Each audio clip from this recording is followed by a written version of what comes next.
Resensi novel Sunda nu judulna Si Kabayan Jadi Dukun. Pangarang Muhammad Abri.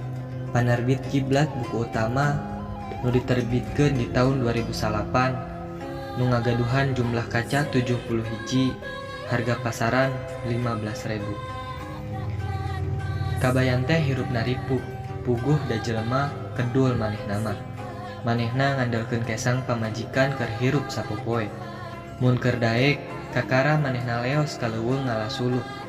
Hiji poe Kabayan jeung pamajikanna pasea gede nepi ka tetanggana nyarahoeun. Kabayan nampiling Saikem nu jadi pamajikanna. Hiji mangsa aya semah nu neangan dukun di lembur si Kabayan. Kabeneran, semah teh nanyakeun ka Saikem ngeunaan dukun lepus.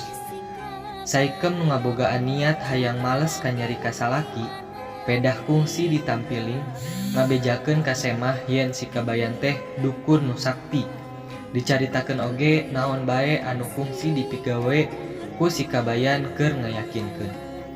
Basa Kabayan rek balik, manehna papanggih jeung dua urang anu nu nyebutkeun yen manehna teh Mbah.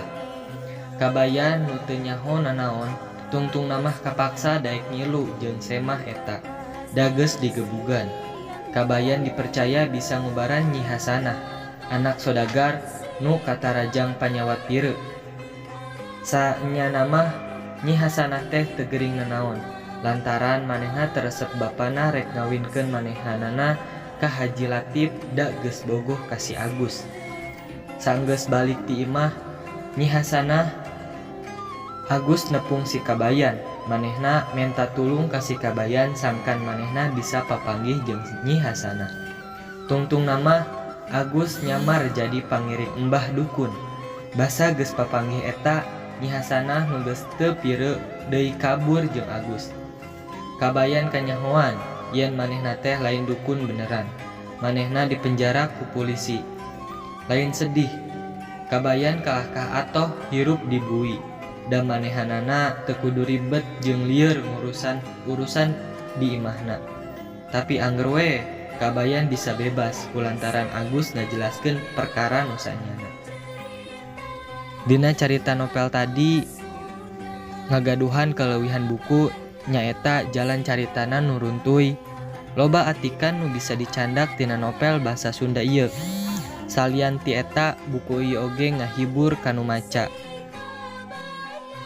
ku kalakuan palaku dina carita ieu.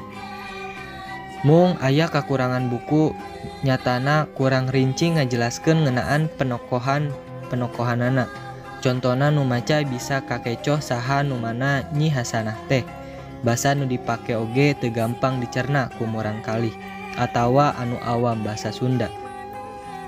Mung dina buku novel ieu oge ngagaduhan amanat, jadi jelema mah ulah kedul jeung bodoh. Kudu daek ikhtiar neangan usaha kaditu ka dieu. Ulah ngandalkeun jalma sejen.